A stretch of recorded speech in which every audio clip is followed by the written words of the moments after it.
she talking to now? What is she up to next? Where in the world will she be? Talk2SV. Trying to make some sense out of it. It's thug life. The hate you give little infants. F's everybody. I know what it stands for. What do you think it means? I think it's about us. Us who? Black people, poor people, everybody at the bottom. Right, you want it? Pac was trying to school us on how the system's designed against us. Why else you think so many people in our neighborhood deal? They need the money. Yeah. And ain't no real jobs around here. So they fall into the trap. At all, and we see the arc of the story of a loving family in crisis. What is your comment? I would just say that's one of the things that we found in the book that we really loved. It was just the concept of this young girl with her family, a father present, a mother present. Even when I was reading the book very closely, it really felt like the whole book had these families connected. Even Aisha and King, was another part of the extension of this family in a different way between Seven. And the community itself, some of the things that I felt when I was growing up, the community was part of raising someone.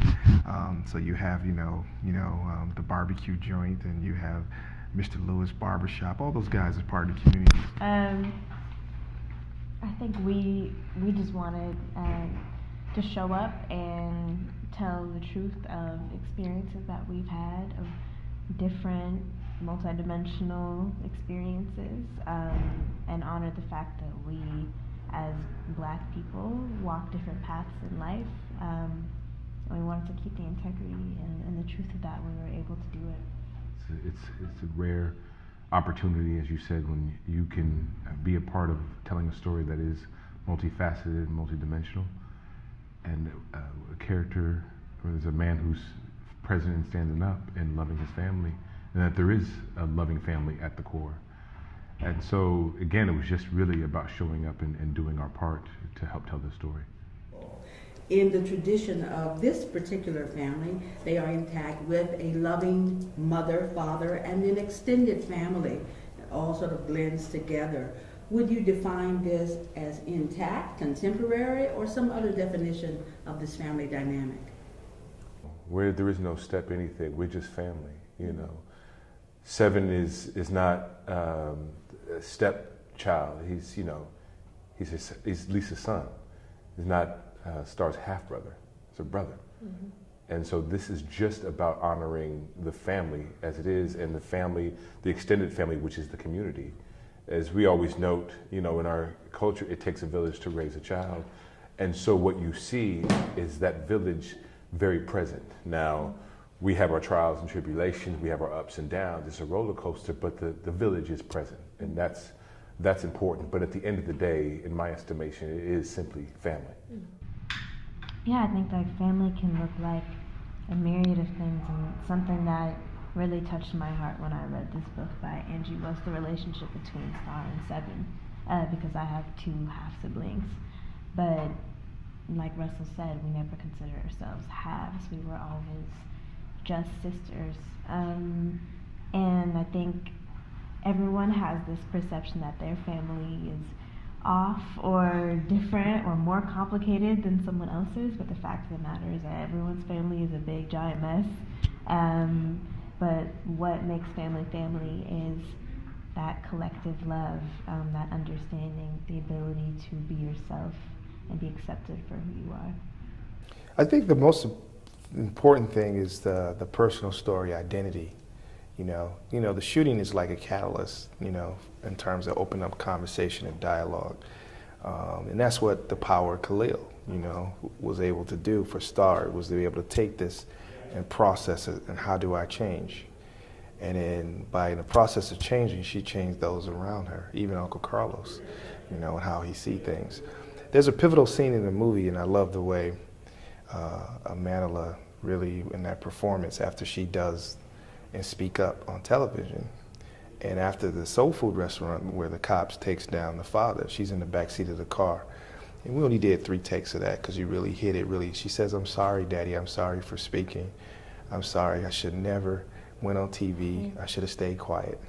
Just simple words, really elegantly delivered. And that's really represent what you feel. Sometimes you feel you may do the right thing in life. And by doing the right thing, you can sometimes feel like you messed it up. And then what do you have? Get out of the car. And the father just, and the family just picks her right back up. And that's the moment that always sort of chokes me up. Because you feel this young girl and feel like she's feeling I can't do anything right. And that's the representation of what I want this movie to be, is that you can be these things. We're going to make mistakes. We're going to think we made the wrong choices. But you can't hide from truth or honesty. And that moment really defined it for me. You know, I think the beauty, what we see is that we recognize what the prison industrial complex has done to black men. But we also, through Maverick, we see what happens when you have an opportunity to reform yourself. So Maverick went away to prison for 3 years, and he came out a changed man for the better. So he came out a man whose heart going in was hardened. Coming out was softened, was tender, but he wasn't weak. And so I think he found a way to love differently. He found a way to honor differently. And so in that, I mean, that shows a 3-dimensional person. And that's what we want. And because these men do exist. You know, these men can be, you know, hard on the outside, but softer in the middle. And that's why I wanted to reflect that man that I know, the men that I've seen, the men who have cried, you know, about their wives or about their children and still had to, you know, and do that in the darkness and do that alone. You see, that's the difference. I think with this role and others, men are able to come out of the shadows and say that we grieve, we love too. You know, but at the same time, we're present and accountable for our families, our wives and our children. I have a black wife and I love her to life, you know, and I dote on my wife. And, you know, I love my children. And so I wanted to show that. I wanted to display that. You know, art imitates life. And so that's important for people. It's just important for people to see, you know, unabashedly. And in her absence, we have to give her so much love. Absolutely. Regina Hall is just, oh, that woman is unbelievable. Yeah. Do you have a comment about working with her on this film? You know, I mean, Regina adds a groundedness, you know, to the film and to the work and to the environment. You know, she can, at 1 minute, she can be just outwardly just funny and then switch it up on a drop of a dime and go into character and just hit it. And then after it cut, all right, well, what we doing? You know, Right. She held it, you know, I feel like she held it together. Yeah, she held it down, you know, at the core. I mean, she was the matriarch. And having this dream cast for this amazing story, what's your comment? It's amazing because it's like everybody was, it's like a family, you know. Because I was just saying this over there, you know, it was a tough shoot because we had a lot of scenes and a short schedule. And we had 2 weeks of prep, but everybody had their own prep as well. We had 2 weeks of rehearsal, but everybody came prepared. So it was just like every day, just being ready, being honest, being committed to the material, being friends, being supportive. You know, like I would always get texts from Russell. He would always send me music, just right at the right time. It was like always like that week was a tough week, and I get this music to inspire me back up. You know, or talking to him, Manila, me and her would talk every day. You know, during the whole prep time and rehearsals, we'll check in on each other. Seven and Algie, you know, like Lamar and Algie would hang out, and everybody loved KJ. It was just really a really close-knit family, and I just really think it just came to the material, you know, trying to do the best that we can, isolated in Atlanta, and together, everybody down there, and it was just a really great time. And for me as a director, it just makes it a much more better experience when everybody's into what we're trying to do. Thank you. Thank you. Thank you. Thank you. Thank you very much. Appreciate it.